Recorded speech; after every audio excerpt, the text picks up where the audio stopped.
This is Hunt Nebraska, the official podcast for insight into Nebraska's hunting and shooting sports community. Be sure to give us a follow on Facebook, our space for sharing stories, information, tips, and techniques. Now, Hunt Nebraska. You brought your Ritz crackers. Glad to see that. Right there. That's pretty good. Right there. Now, that is confidence in a turkey hunter that uses mouth calls, eating crackers. You know, I'm going to tell when you he's about in the those turkey mouth woods. calls. You can sound pretty amazing with a mouth call, and then you can also sound, well, for example, I'm going to never forget I was mentoring one time, and I put the mouth call in my mouth. This is no trick. I didn't have it stuffed back, and I was talking, and you guys probably didn't know, you don't know this about me, but I'm always talking. But anyway, but I was talking, and I didn't get it pushed back, and I was, telling them about the mouth call, blah, blah, blah. And I said, and here's how it goes, and it just spit right out of my mouth. It fell right on the floor, and they looked up at me, and I'm looking down at the ground, I'm going, never mind. See, take two. As you were saying that story, it just kind of popped in my head. How many of you guys have been trying to teach someone how to use a mouth call for turkey hunting, and they accidentally spit it out? Yep.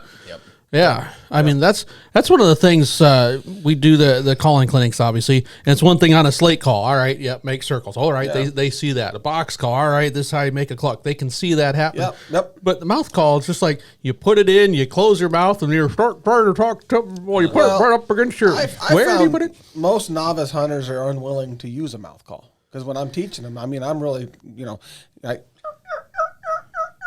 now you try it. Well, so here we are. If you're not going to work, I mean, I'll have to do the work. So it's hard to get people to learn. I've yet to see somebody like a very good teacher, a very good instructor for mouth calls. Yeah. Like somebody can, say what they do. Everybody's got to feel it their own way.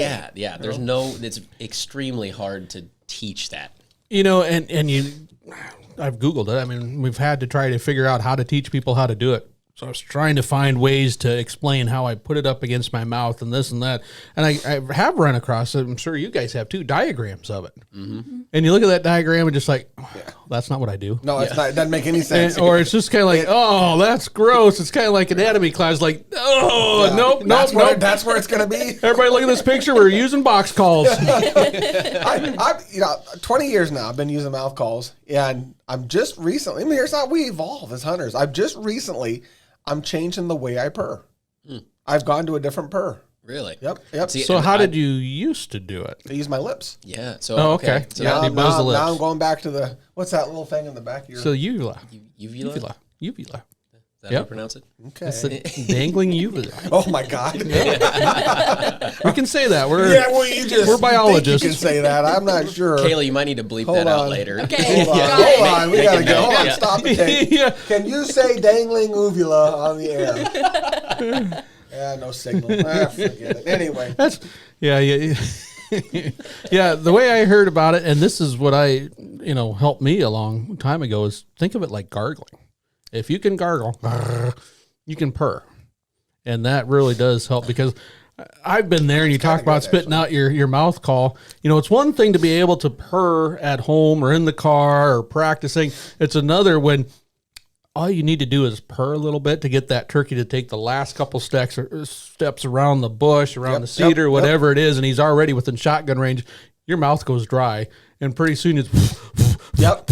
You can't get your lips to That's not going to do it. Yeah. When your lips go dry and you're a lip purr, it makes it difficult. But that uvula... Now, I have to think I have a diagnosis, probably something like a lazy uvula, okay? Because there are times where I'm sitting there trying to purr, and it's like, and then there's other times where it gets out there and just a nice, beautiful purr. So I'm working on it. And I think if I talk more, that's probably what you do to work your uvula, right? So I just got to talk more. So if that's working your on excuse, I'm you got to try. not convinced. I've heard some offices have like words of the day. I think we just found our word of the day. I was thinking we have if you can say, what did he say? Dangling uvula. If you can say dangling uvula, I think we can lazy uvula I right think behind. we just came up with our first Hunt Nebraska shirt. Right there. Don't be a lazy uvula. Do you have a lazy uvula? All right, we're getting a little bit far out there here a bit. Yeah, I didn't expect it to go that bad. I'm just saying, sometimes you got to work This might be where we thank you for still listening to us here. We were with the Nebraska Game and Parks Commission before the show. Yeah, Welcome to the but we show. do appreciate however you might be listening to us and wherever you might be doing that. We welcome you into the Hunt Nebraska cabin. As you can tell around the dial here, if you're watching us on the video, it's left to right. But if you're in your car, it's from the left side of your driver's side and to passenger side. But we got Kayla on the boards over here pushing buttons. Woohoo. We've got Jackson Ellis to the right. We got Jeff Rawlinson. We got me, Hershey, in the studio today. We are talking turkeys. We couldn't wait any longer. In fact, we might have to make this a double-sized episode because turkey season. Did you guys see any turkeys on the way in this morning? Double-sized top. On the way in this morning, Yeah. when I blew into work, no, I didn't see any Oh, turkeys. Yeah. 90-mile-an-hour winds. Yeah. Where do you think? I think you're asking the wrong person here because these two on this side, they drive through town. However, when we drive in from Milford, we're Good going point. through all those fields. Did you see? Did you see turkeys? Don't rub I it in. did. Oh man, I That's did too. Why don't we see turkeys? I did too. And the neat thing was there was a big strutter in with them. And so they must have found a spot just out of that breeze. It's not as bad as it was yesterday. No. But again, turkeys, regardless of the weather, this time of the year, they've got one thing on their mind. Finding food might be part of it, and the other part's not. So, hey, you're either going to get wind blown and move forward with that, or you're going to get wind blown and get left behind. So, Well, am I the only one last night that I was laying awake in bed? I couldn't sleep. I was so concerned about. I could just see those turkeys up in the trees trying to hang on for dear life with the wind that was just howling last night, and it bothered me. Yeah, and so I was a little concerned about it. Not going to lie to you. It sounds like they might have survived, but I was nervous all night. I was just laying there thinking, gosh, he's got to be holding on for dear life. Now, the cool thing is those tendons on those turkey legs. You guys have seen this, right? When those turkeys grab a branch and then they bend their legs to sit down, the tendon closes their talons, their toes. They can't let go unless they physically stand up and decide to let go, which is kind of a cool thing because when they sit down on top of their legs on a branch, it doesn't matter what happens. They can't follow that. They can go to sleep. Nothing's going to blow them out of that tree. But I still worried. That makes a lot. I just learned something. Yeah, That makes so much sense. That's there why you they go. don't fall out of trees at night when they fall asleep because they can't until they stand up and let go. It's almost like a locking mechanism. It's a locking That mechanism. is It really cool. is. Nature's cool. Wow. Nature's you'll cool. see it when you're cleaning your bird. You push that up against their body, and Yeah. you'll just see Yep, those. Yep. Yeah. When folks, next those turkey you toes harvest curl. it, just bend that leg up against the body, and you'll watch those talons just contract like that. You couldn't bend them open if you tried. Turkey talons. Turkey talons. There you go. Another word right there. We're gonna make some T-shirts out of this show. I can tell you that right now. Well, let's go back to the whole idea, teaching mouth calls. Calling is probably the one question we get asked quite a bit. What calls do I use? When do I use them? That type of stuff. But it's not the only question we get from a lot of inspiring turkey hunters. And it still shocks me. Here in Nebraska, folks, we've done the research, and a lot of folks don't go turkey hunting until they've thought about it for 2 years. 2.5. That 2 just years. blows my mind. That just blows my mind. So, and I know that when they're in that 2 year or 2+ year stretch, they're probably looking for a little bit of information, looking for some advice, looking for some good stuff out there. We're going to address this a little bit differently. What are some of the top mistakes you see turkey hunters as a whole, not necessarily just new turkey hunters, but turkey hunters as a whole make each spring? Because we see them. In fact, we sometimes read about them from people that should know better. And we definitely out in the field experience some of this, and we've probably done it ourselves. Yeah. I'm gonna start out with this because I'm gonna tell you right now, hunting with me is a top turkey hunting mistake. Don't hunt with me. I'm going to be honest with you right now. Oh boy, Kyler just shut the radio off. I know. I hope did. Kyler's not listening. But here's the deal. You don't have. You think about it. Oh gosh, I'm scared to mentor somebody. Scared because especially turkey hunting. It's a lot of trial and error. It seems like for turkey hunting. And the reality of it is you don't have to be a genius to take somebody turkey hunting and have a lot of fun.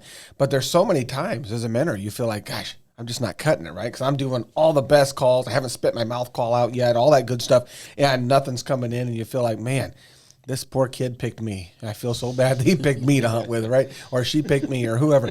But no, seriously, you don't need to be a genius to mentor. That's something you got to get past. Take people out. You're always learning. I mean, everybody at this table is learning, and we do workshops on it. That doesn't make us any better at it. We're always learning, and so don't be afraid. What's that term we've heard that sometimes it's just good to have a struggle buddy? When you're going through something new, it's sometimes nice to have someone experienced, definitely. Yeah. But if you can't do that, have somebody at about the same level, so you guys are kind of learning at the same pace and you have the same mistakes and all that stuff. Yep. That can be good. No, and not just mentoring, but like going back to somebody looking at turkey hunting for 2 years.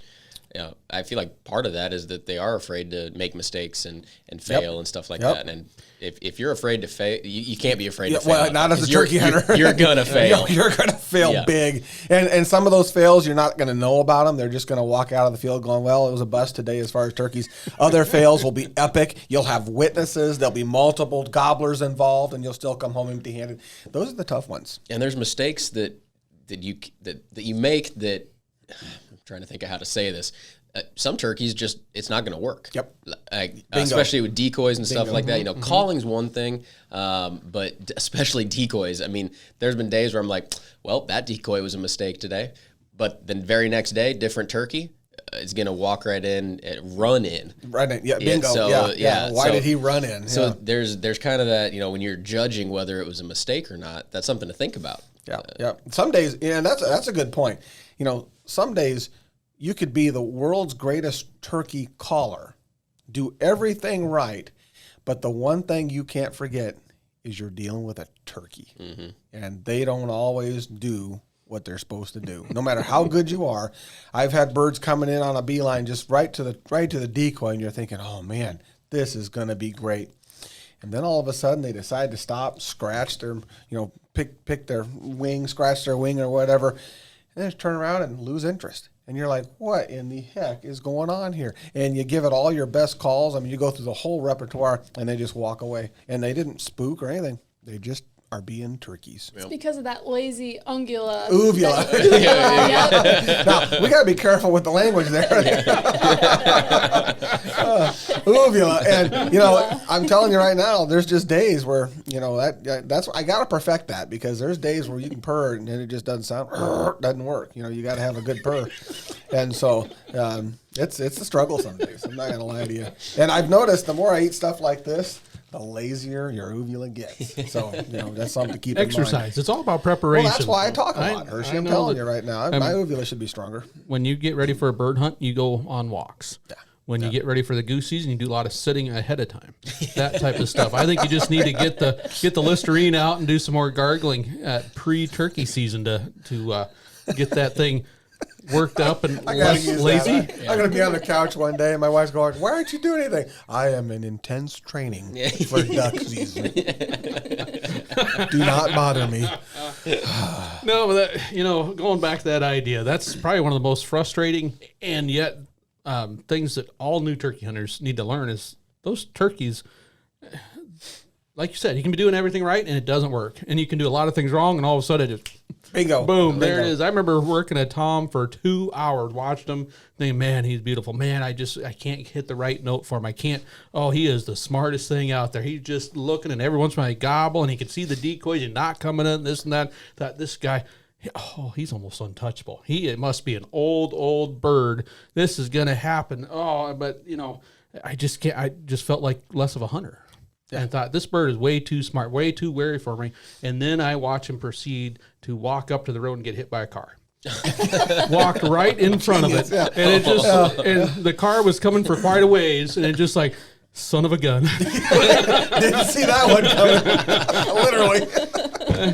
That bird's a genius. Whoops.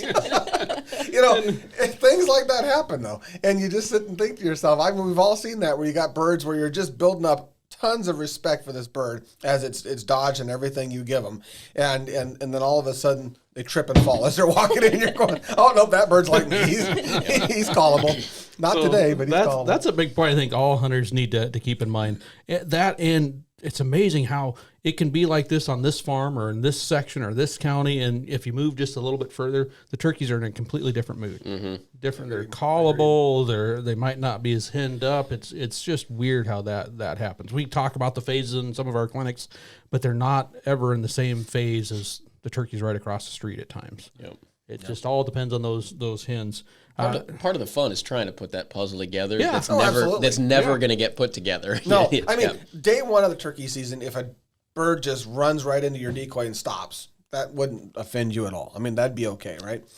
But there comes a point, probably after that first bird for sure, that you really want the challenge. I mean, you don't want it to just happen fast again. I've had seasons where first day out, boom, you're like, that was fun. Yep. And then the second day out, boom, you're getting a little nervous now. Your turkey season's getting close to over.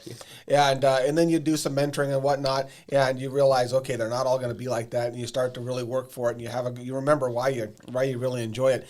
And I would think most turkey hunters would agree that, it's not, you enjoy it more if you have to work for it, if you have to learn and figure it out. I think most hunters are like that. We like to figure things out. I like the way one of my turkey hunting mentors, Rhett Simmons, who ended up working for the National Wild Turkey Federation, I believe still does, put it. He loves spring turkeys just like he likes morel hunting in the spring. He says because there's so much mystery behind both of them. We'll never completely get it figured out perfectly for what makes them tick. And so he's like, that's what the draw is. If you can figure it out, then it's not much of a puzzle, and it wasn't a challenge for him. And morels are the same way. If you just opened your door and your yard was full of morels in the spring, they'd be a nuisance. Yep. But we'll actually spend days going to search for morels because the hunt is, and then all of a sudden you find a patch of 7 or 8 big ones and you're like, score. I mean, that's almost as cool as any turkey harvest, right? Yeah. And so that's the hunt is the fun part. No. Yeah, but if you got a yard full of morels, you might be able to sell that property pretty high. Just saying. It works if you don't think about it, Jackson. It just makes sense if you don't think it's too hard, Jackson.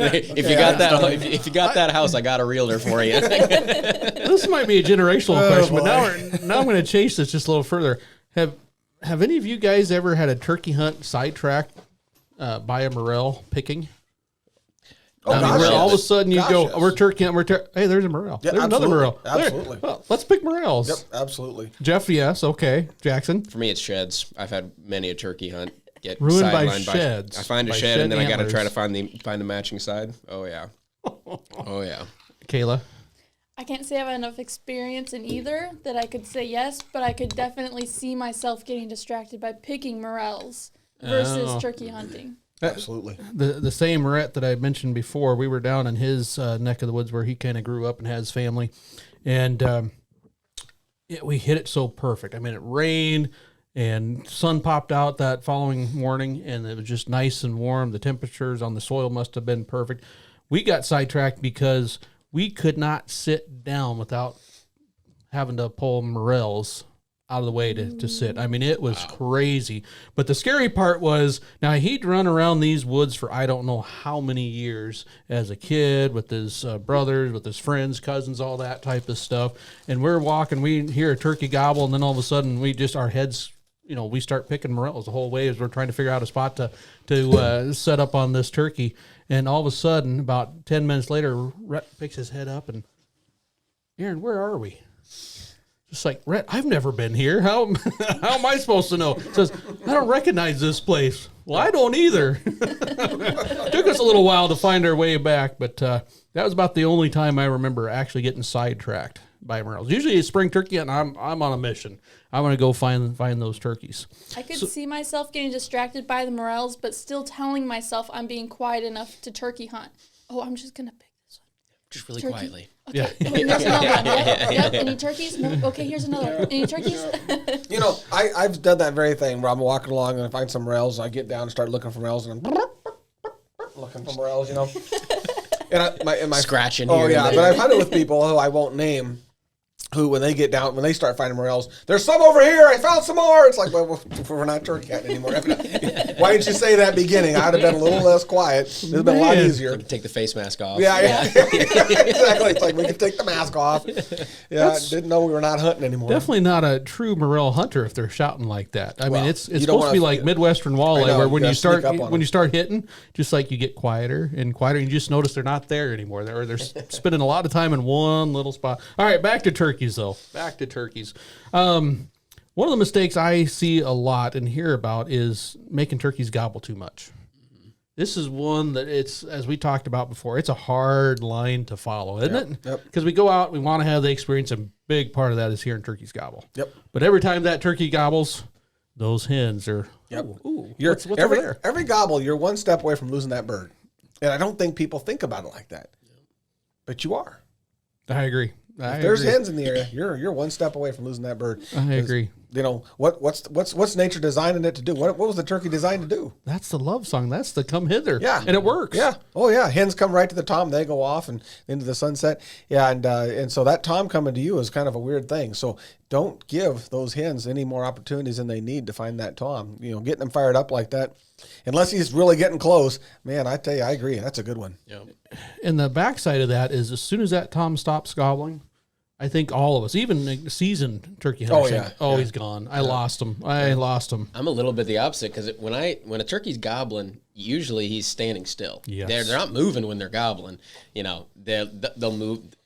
I'm kind of the opposite, actually. Yeah. Usually when I'm like, And oh, he's been quiet for a little bit, I need to start paying attention. And that's 'cause what usually- people need to think. That's exactly the way hunters need to think. When he's been gobbling, all of a sudden he goes silent. He's on the move. Exactly. And I think they can only take about a half a step when they gobble, right? Because they kind of throw that head forward when they're really into it, but they can also stand still and do it. Starting, same thing. They're not moving real fast when they're in a full strut. They can strut all the way in, and that's pretty darn cool when you get to watch that. But at the same token, when they unfluff and they decide I'm going in, they go quiet usually and start walking. Yeah. And what's more cool than watching a turkey run? Oh, yeah. Especially to you when he's kind of in half say, puff. it really depends on the direction, but yeah, I'm with you. I'm following you. I'm getting it, but it just depends on the direction. You know? I've seen turkey run, and it's cool, right to me. I've seen other turkeys run not so cool, and running away, and that's... There's the head down, breast going side to side run, and then there's the head up, like tippy toe run away. Yeah, there's a big difference. Yeah. That's not the favorite. That's not run. No, that's not the one you want. Now, I will say, we talked about it in our calling clinic, the alarm putt, the sound that means the gig is out.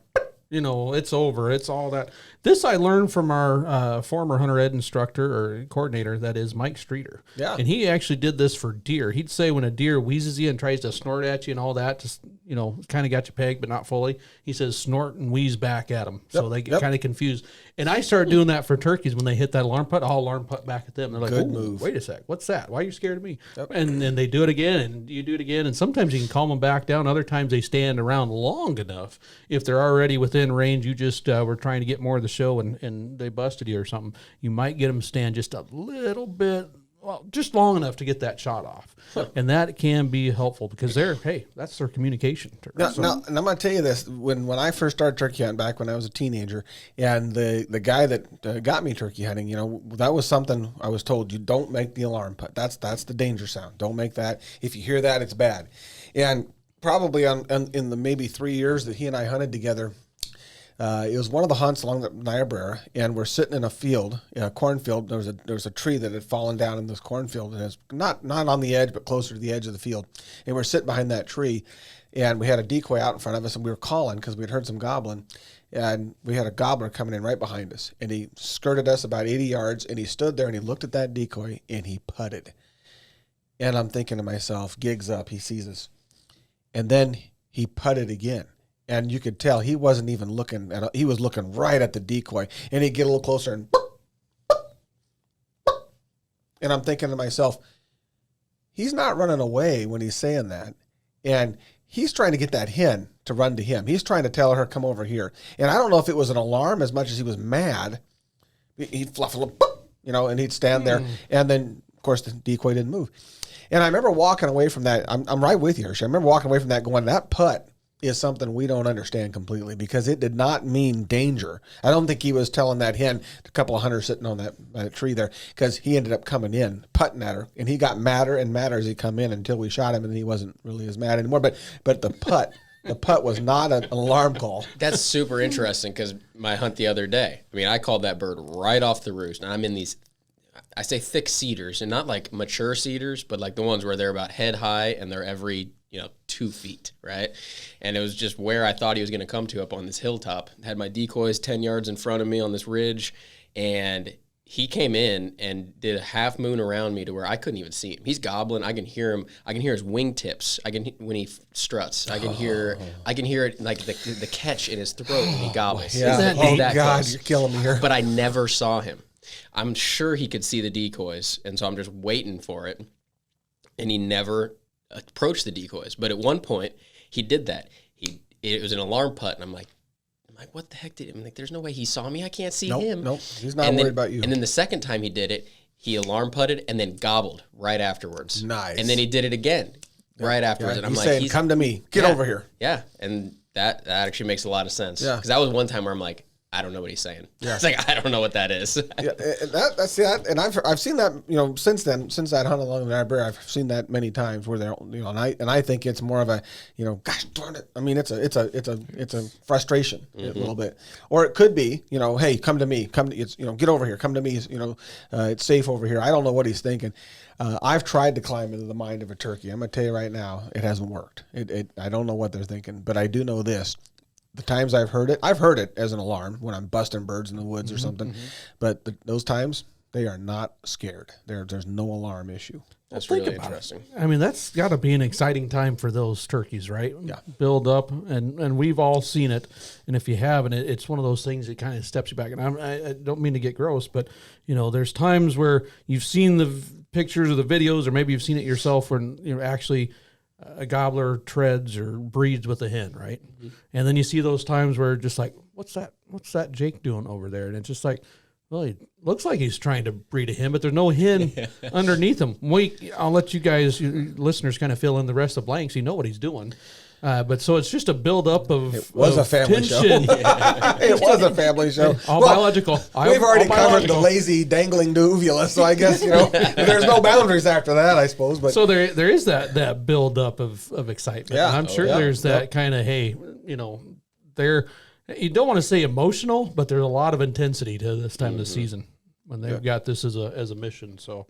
Yep, and the frustration goes both ways because the hunt Don't where I tell shot us. a bird couple days ago. There's at one point a hen. You've seen turkeys breed, right? Mm-hmm. So have you seen the hen go around? She goes around the tom a couple times, rubs up against him almost like a cat, and then lays down in front of him. She did that to a Jake, and he Came unglued. He didn't do anything. He didn't do anything. And then Really? yeah, exactly. About 45 We've seconds been there, later. high school dance. Yeah. That's exactly. You just lock up, don't know what to say. Yeah. Yeah, he I panicked. gotta go. Then he put it. Yep. See, and I'm the bad guy here. Let's see how that happened. Science, folks. This is Yes, all science. about science. Well, Biology. wildlife do the craziest Biology. things. Well, there's biology, man. Wildlife do the craziest things, but as hunters, kind of good idea to know about some of this stuff. It's kind of good idea to understand how wildlife, because you're right. There's an intensity. Now, I'll never forget the guy that taught me how to turkey hunt, because remember we were on day 2 of a hunt, not getting a lot of action, and I said, I'm not sure that this whole, trying to call these toms in because I think it's a hen is working, and he said, let me tell you something. He said, these birds get to breed once a year. Trust me, it will happen. And on day 3, they were running in. I mean, it was like a light switch had turned on. And I remember thinking, man, this breeding season is pretty intense when it wants to be, right? So there's a lot to be said about the intensity building up to the actual breeding of the turkeys. And I'm kind of a karma guy, and especially when it comes to hunting, like hunting karma, it's real. And so Karma is real. Karma is real. And so 3rd T-shirt right there, hunting karma. It's real. It's real. So when I'm having like bad hunts, I feel like you have to have some bad hunts. You have to struggle a little bit. Yes. You have to. Otherwise, the hunting gods, the karma, whatever, it's not going to work. Yeah. It's just not. So when I'm, and maybe this is the optimist in me shining through, but if I'm having bad hunts, I'm like, it's got to break. This bad luck streak has to break, and then on the flip side, if it's too good, it's gonna crash.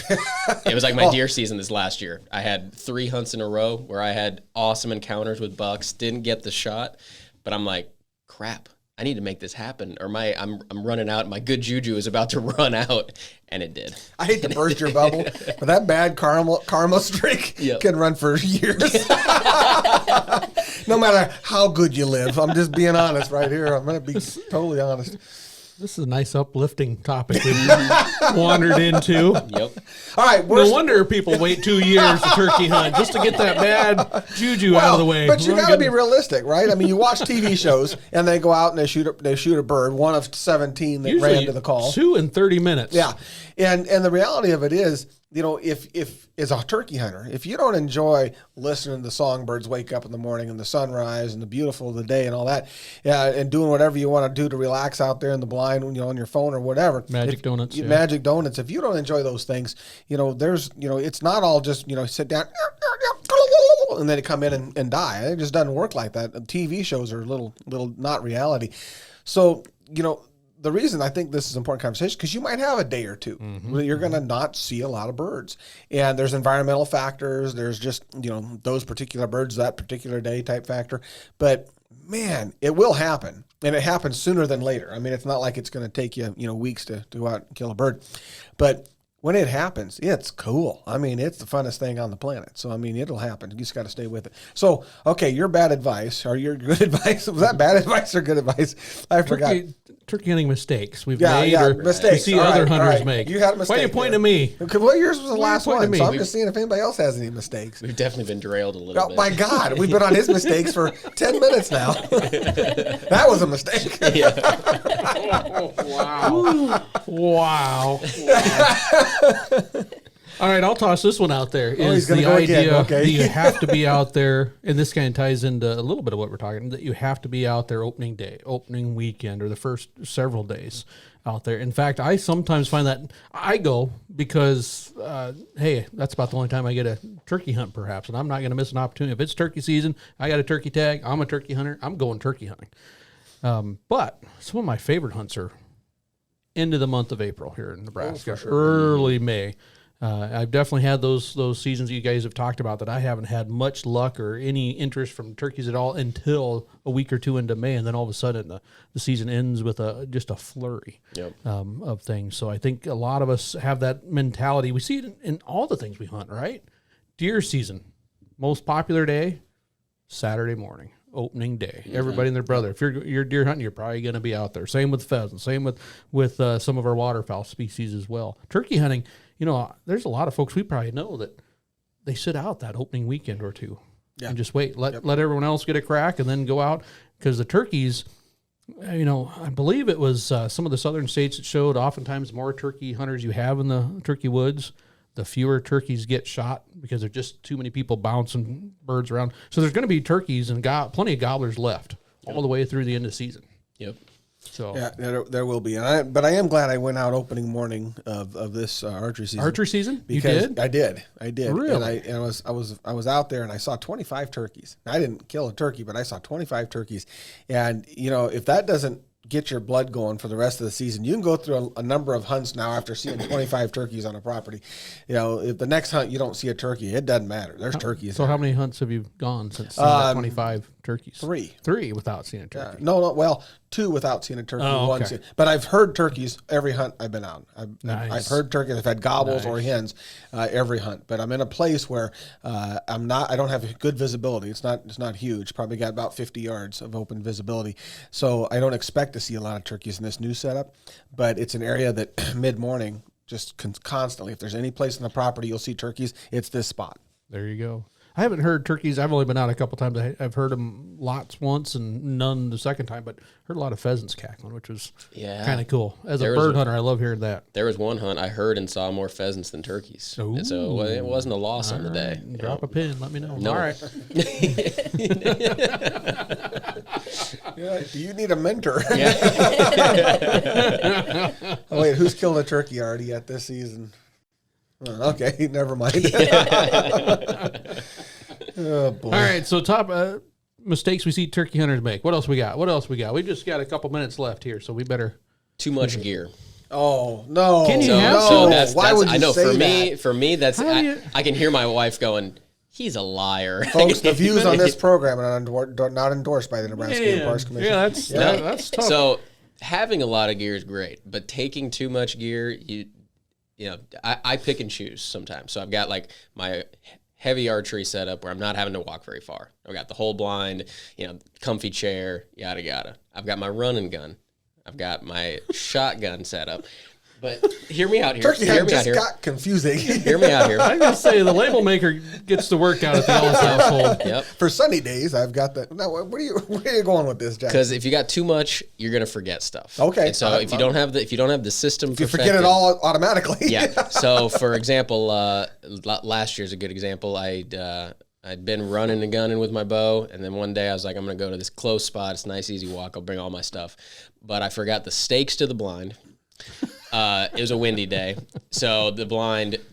I was fighting the blind the whole day. You know, you're basically standing up, and there was one hand on top of the. Yeah, they make stakes. What you do is you pound them in the ground. Yeah, the stakes were in different setup. That's why we did jumping jacks and PE classes. Yeah, get ready to hold blinds down. Whoa, whoa, whoa, whoa. So gear is good. Trying to draw his bow, holding his blind up. That's exactly right. Put a knee on the corner. Yeah, oh, that's exactly We've right. all been there. So I think gear is good, and I have a lot of it, but I think you want to keep it as simplistic as you can sometimes. See, not being the organized individual that you are, I've got two vests. Okay. I've got my blind vest that has extra stakes. It's got the black for doing the blackout stuff. It's got a whole bunch of pockets for snacks. It's got things that I use in the blind that I won't when I'm sitting at the base of the tree and doing it old school. Yep. The old school sit at the base of the tree blind has the face mask, the camouflage gloves, that type of stuff, probably more mouth calls than the blind bag. It has more friction calls. But it also has a nice little, one of those almost like stadium chairs on it. You sit down, lean back so you can back into one of our ever-present cedar trees here in the state of Nebraska, or up against a bush that gives you camouflage. You don't have to find a tree. So I kind of do that just in a little bit different side of things. Now, that said, the decoys, I keep those separate because I'm always kind of sorting through those and which ones do I want to take today? What kind of message do I want to send? What's happening out there? What did I see last time? You kind of talked about that. Yep. Then I kind of have that. I have just about all of them in the back of the truck most of the spring. That way I can grab this bag and grab that bag and off we go. I am lucky enough that my truck can be home base. Yeah. Yeah. That's a big help. Yeah. But I gotta be honest, I already got so much crap in the blind from 3 hunts that I don't dare when I'm ever move it again. I mean, it's just so much junk. So you leave it out there? I do the blind. Well, not just the blind, but the stuff in the blind. Well, it depends where I'm hunting. But sometimes mine's got I a chair, and that's about it. Oh no, sometimes I do. And I'm gonna. This is one of the things I think people screw up with, and that is the advent of the blind has been a great thing and a curse all in the same hunt. And I'll tell you why, because everybody's got a turkey blind, right? Whether you paid $79.99 for it or $500, I don't know that the turkey knows one bit of difference, but everybody's got a hunting blind. And you put those blinds out and you sit in them and, oh man, this is nice. And so you get kind of tethered to that blind. And who of us has not been on a hunt going, man, I wish I'd hunted. I was going to hunt down the other end of that field because that's where I've seen them coming. But I didn't. I stood in the blind because the blind's here, and I don't want to move it because it's a lot of work. So I just stayed here, and I'll call them over to me. They'll get over here. Yeah, and I think if people would just not be tethered to that blind, I think their harvest rate would go up. See, and this is where I combine Jackson's run and gun and the blind techniques. Is I try to stay light enough that if I want to go hunt that spot and I've got the blind already set up, just pull the stakes up, lift the blind up, and then it looks like a hay bale. I've seen him do this. It's funnier than heck, especially on a windy day. It's just funnier than heck. I had a friend trying to direct me to some turkeys in a field that way, and we'd get texts back and forth. Now, he's like, all right, they're going east. All right, yep, stop. Okay. All right, now get up and go. Nope, now they're going north. All right, stop. Here we go. And then finally I got close enough where I could hear him laughing. I don't think there ever were turkeys because I never saw them. But yeah, we gave it the old college try. Back to decoys and mentors. Now, we talked about, Jeff, you kind of brought it in at the beginning of the show as far as you don't have to know it all to be a mentor. And I think that's something true that all new hunters have to take, especially in the world of turkey hunting. There's a lot of BS that we repeat and we say over again, or we fill in the blanks or this and that. And I'll toss that out there. Even some of the best turkey hunters, some of the most successful turkey hunters have a little BSer in them, a little storyteller in them from time to time. We talked about decoys, right? Big believer in in realistic decoys. Absolutely. Yeah. And yet one of our mentors says that you can lure turkeys in You with can. a pinwheel, with a black and white pinwheel. Well, Here let we me go tell you again. something. young Padawan learner. Let me tell you something. Yeah. Turkeys are curious at first and foremost. Yeah, and it doesn't take a lot sometimes to just bring them in out of curiosity. Yeah, and it was one of our collective mentors. Who said that was a technique worth trying. I would never ever doubt him. But don't even go there. You don't get the right to go there. So I forgot to bring them in, but last year Kayla and I made some black and white pinwheels, and so we've got a couple for you guys to put to use this weekend. Oh, now you're in with me now. Now it's you, boy. I tell you right now, if he says this, who am I? Who am I? I'm pinwheels. I think it's gospel. Yeah. It is turkey. It is turkey lore. It is part of the turkey. The lore one now. thing that I know about the very infamous and legendary Dick Turpin, rest his soul, God rest his soul, is that he was a great turkey hunter. Oh, one of the best. But even a better storyteller. One of the best. And I have long believed that a good storyteller they don't let facts get in the way of a good story. Not always. You don't have to. And so we've got, if you guys want to prove it, we've got the GoPro here. We've got the pinwheels ready to go, and no other decoys. No other decoys. We never said no other decoys. Yeah, I tell you what. thing, he said he just put the pinwheel out there. That's all he said. The original story. If I kill a bird this weekend.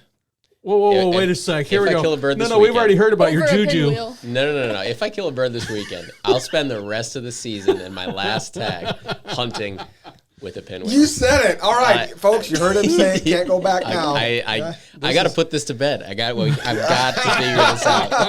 But you're not going to risk it. The third tag I'll mess around with. You know, what's interesting is you can put a decoy out and then put a pinwheel out 10 feet away and see what they come to. See which one they come over to. I mean, I'd be the same test. I don't know if that's scientific. No, it's not. There's too many variables. I think there's no control. It could still be telling you that they're coming to the pinwheel. When you put a decoy out there and it's a breeding hen versus a standing hen, they come to the breeding hen. Don't you go, the breeding hen's the one to go with, right? No. So if they come to the pinwheel, the black and white pinwheel, I think you got something there. You derailed us with the pinwheel. Well, I think we're going to end it right there, folks. We're going to end it right there. So we appreciate you join us. Give us a subscribe and make sure you know when the next one of these drops. Until next time. Now, I still need to hear about Hunt Nebraska, brought to you by your Nebraska Game and Parks Commission.